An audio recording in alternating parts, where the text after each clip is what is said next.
I don't think we can have an astroturf turf pitch due to the river. I think.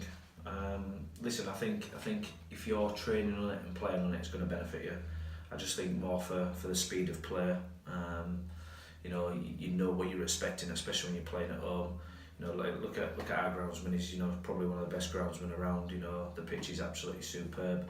But even over the winter periods, it's looking at the South Shields game, it was turning up, and you can't really plan and prep for that. Whereas if you've got a 3G pitch and you just know that what you're playing on when you're playing at home, so you can plan for it. And then what you do is then you set your game plan up for when you're playing away. Is it an advantage? I don't know. Listen, I'd be happy with it because I know how we play at home, but it's just one of them things. You've just got to get on with it, and that's what we're saying about the variation of the league, different surfaces, different pitches.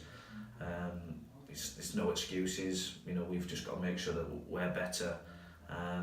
If we did have one, then we'd move on and probably enjoy it. But it's one of them things. I think it works both ways. I don't think you win a league or you do well in a league like solely on your performances at home. Obviously, it's important that you make sure you do get more results at home. But for Hyde and Scarborough, effectively, they're getting good results at home on the 3G, but they've all got to go away and play on the same pitches that everyone else has to play on. Which are all grass surfaces. So yeah, it might benefit you at home, but you still got to go away and deal with pitches up and down the country and stuff. So it's I think it's here and there. I think you can argue that it helps, or you can argue that it hinders when you go away. So.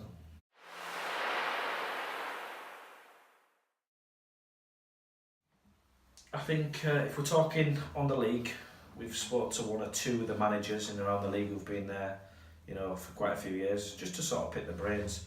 But I think what we've done more is we try to speak to gaffers who've been here, done it, like Spennymoor and teams like that, and even the guys at South Shields. We try to pick their brains, and then on the flip side of that, we always get people to come watch games, high profile people.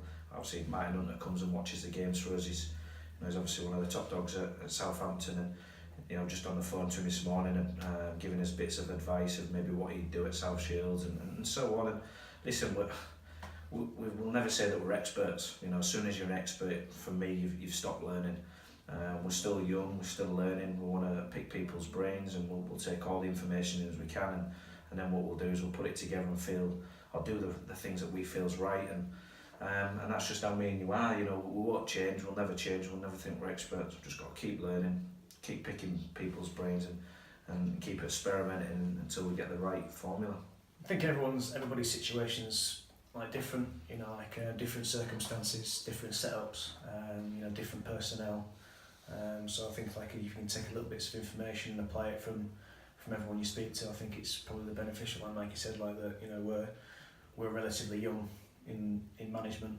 We're relatively young in the game still, so a bit younger than you are. Don't feel it, but yeah. So I think it's any little bits of advice you can take from anybody. I think the most interesting thing is when we speak to people about man management and dealing with players and dealing with players who have played at a top level, or if young players coming through. I think that's one of the most important things at this level. I think the other one as well is listening to the players as well at times. The players have got a lot of experience. I'm not saying that you take everything on board, but they've always got valid points. We speak to the players, we'll take their information. We've got a team meeting on Thursday just to have a look at certain things, see how we can make things better. So more importantly, don't sort of move away from listening to your players.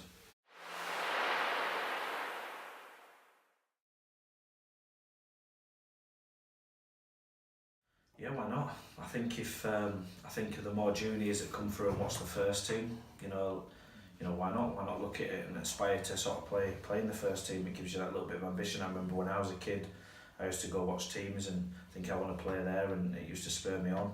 I think it's something that we can put in place. Like you say, we've got a good academy structure, and we're trying to sort of marry it up a little bit with a junior setup, and that just takes time. But once we get it all into place and it's there and it's running smoothly, then it's something that young junior players can look at and go, I want to play there one day.